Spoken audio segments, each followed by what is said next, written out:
Hello everyone. Today I will tell you a story. The story is titled, Quirky and the Moments I Finally Stopped. Please like and subscribe to my channel if you appreciate me. You can skip this if you don't and oppose. Like this video. Thank you very much. The story begins as follows.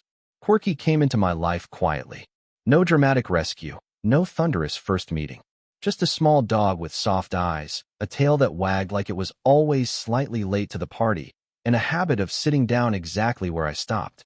Every morning, I rushed. Coffee half finished. Phone already buzzing. My steps were fast even inside my own house. Quirky followed me everywhere, but never tried to lead. He didn't pull my leg, bark for attention, or demand playtime when I was busy. He simply walked behind me, and when I stopped, even for a second, he sat. At first, I barely noticed. I would stop to check my phone, and there he was. I would pause to tie my shoe, and he was already sitting, calm and patient, looking up at me as if to say, "This moment is fine. We can stay here." There was something oddly comforting about it. Quirky never asked me to move faster, never showed frustration when I stood still doing nothing. He didn't seem bored by pauses. In fact, he looked like he belonged to them. One afternoon, I stopped in the hallway for no reason at all. Just stood there, tired, unsure of what I was even hurrying toward. Quirky sat beside my foot, leaned slightly against my leg, and sighed. A deep, satisfied sigh, like the world was exactly how it should be. That was the first time I realized Quirky wasn't following my pace. He was following my presence. As days passed, I started noticing the pattern more clearly. Every time I slowed down, Quirky seemed happier. When I sat on the floor instead of the couch, he curled up beside me without hesitation. When I stood at the window staring outside, he joined me, watching nothing in particular. There were evenings when I came home exhausted, carrying invisible weights from the day. Emails unanswered, conversations unfinished, thoughts looping endlessly.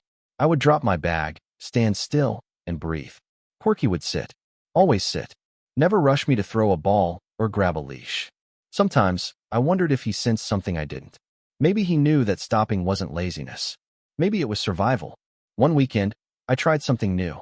I didn't rush our walk. I let Quirky choose when to stop. And he stopped often. To sniff a leaf. To look at a passing stranger. To sit and simply exist under the sky. At first, my mind resisted. We should be moving. We have things to do. But Quirky didn't care about schedules. He cared about moments. So I followed him. I stopped. I waited.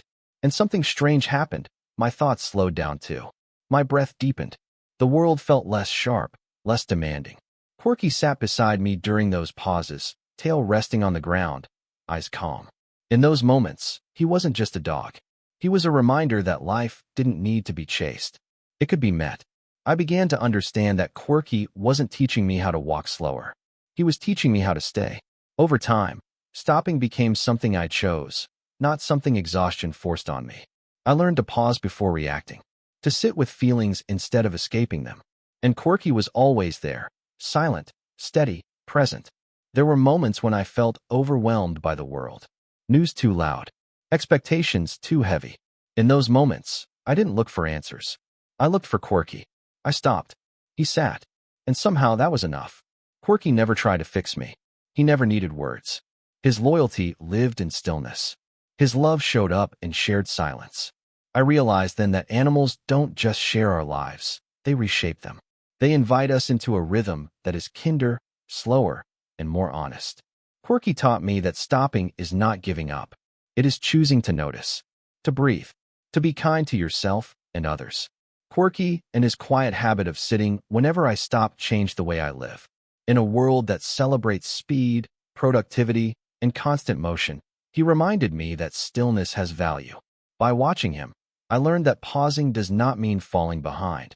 It means reconnecting with what truly matters. In our daily lives, we often rush through moments without fully experiencing them. Quirky showed me that presence is a gift we give not only to ourselves, but also to those around us. Animals, in their pure and uncomplicated way, teach us empathy, patience, and unconditional acceptance. They don't judge our pauses, they honor them. To apply this lesson today, start small. Pause before reacting. Sit with your thoughts instead of running from them. Spend quiet time with the animals in your life, if you have them, and let their calm guide you. If you don't, Observe nature, breathe, and allow yourself moments of stillness. Most importantly, treat animals not as companions who follow us, but as partners who walk beside us. In respecting their pace and presence, we learn to respect our own humanity and create a more compassionate world for both humans and animals alike.